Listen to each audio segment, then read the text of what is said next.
सहस्रशीर्षा पुरुषः सहस्राक्षः सहस्रपात् स भूमिम् विश्वतो भृत्वा अत्यतिष्ठद्दशाङ्गुलम्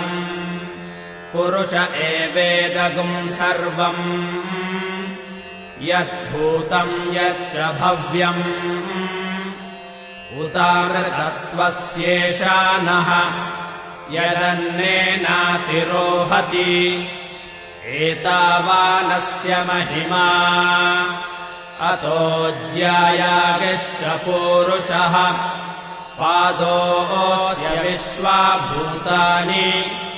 त्रिपादस्यामृतम् दिवि त्रिपादोर्ध्व उदैत्पुरुषः